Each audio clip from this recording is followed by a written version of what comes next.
తెలంగాణ సర్కార్ మరో ముందడుగు వేసింది. జీవో 317 బాధితులకు రేవంత్ ప్రభుత్వం గుడ్ న్యూస్ ప్రకటించింది. స్థానిక క్యాడర్ పరస్పర అవగాహనతో బదిలీలకు రాష్ట్ర ప్రభుత్వం అనుమతినిచ్చింది. కేబినెట్ సబ్ కమిటీ సిఫారసులకు అనుగుణంగా జీవో 317 సమస్యల పరిష్కారానికి మార్గదర్శకాలు జారీ చేసింది. స్థానికతపై రాష్ట్రపతి ఉత్తర్వుల ప్రకారం రాష్ట్ర ప్రభుత్వ ఉద్యోగులను పాత లోకల్ క్యాడర్ల నుంచి కొత్త లోకల్ క్యాడర్లకు గత ప్రభుత్వం కేటాయించింది.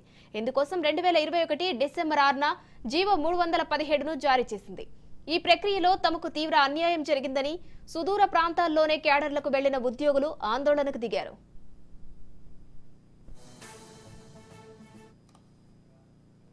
గత అసెంబ్లీ ఎన్నికల్లో ఇచ్చిన హామీ మేరకు కాంగ్రెస్ ప్రభుత్వం ఇటీవల వైద్య ఆరోగ్య శాఖ మంత్రి దామోదర రాజనరసింహ నేతృత్వంలో జీవో 317, జీవో 56 సమస్యలపై మంత్రివర్గ ఉపసంఘాన్ని ఏర్పాటు చేసింది. మంత్రివర్గ ఉపసంఘం చేసిన సిఫారసుల మేరకు తాజాగా 3 కేటగిరీల కింద క్యాడర్ మార్పుకు అనుమతినిచ్చింది. రాష్ట్ర ప్రభుత్వం, స్థానిక సంస్థలు, రాష్ట్ర ప్రభుత్వ రంగ సంస్థల్లో పనిచేసే భార్యాభర్తలను ఒకవేళ వేర్వేరు లోకల్ క్యాడర్లకు కేటాయిస్తే క్యాడర్ మార్పును కోరుతూ దరఖాస్తు చేసుకోవడానికి వారికి అవకాశం కల్పిస్తామని జీవో 317లో ప్రభుత్వం పేర్కొంటుంది. పాలనా అవసరాలు, ఖాళీలకు లోబడి భార్యాభర్తలిద్దరినీ ఒకే క్యాడర్కు కేటాయిస్తామని హామీ ఇచ్చింది. కాగా కొన్ని శాఖల్లో దీన్ని అమలు చేయలేదు.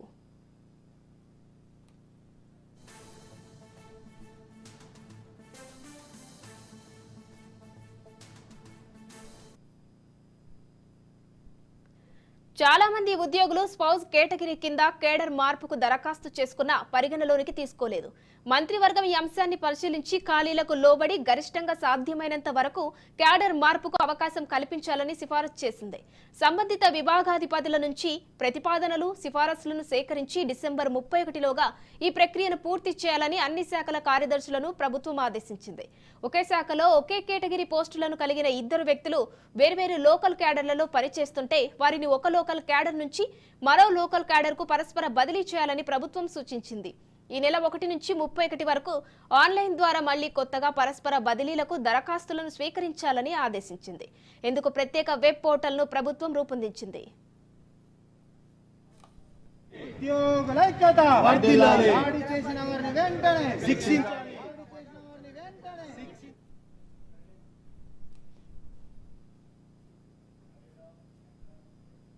అయితే ఎప్పటిలోగా ఈ బదిలీలను పూర్తి చేయాలన్న అంశాన్ని ప్రభుత్వం స్పష్టం చేయలేదు.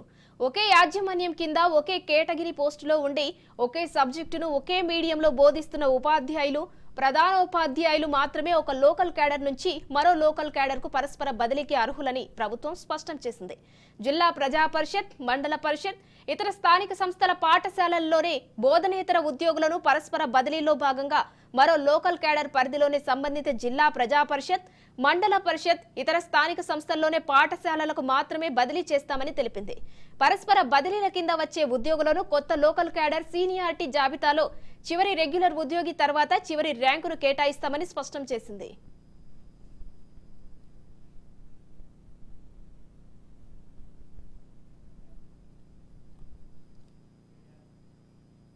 ఆరోగ్య కారణాల కింద ఒక లోకల్ క్యాడర్ నుంచి మరో లోకల్ క్యాడర్ కు బదిలీ కోరుతూ ఉద్యోగులు సమర్పించిన దరఖాస్తులను సంబంధిత శాఖల కార్యదర్శులు పరీక్షించి అర్హులైన ఉద్యోగుల క్యాడర్ను మార్చాలని రాష్ట్ర ప్రభుత్వం ఆదేశించింది.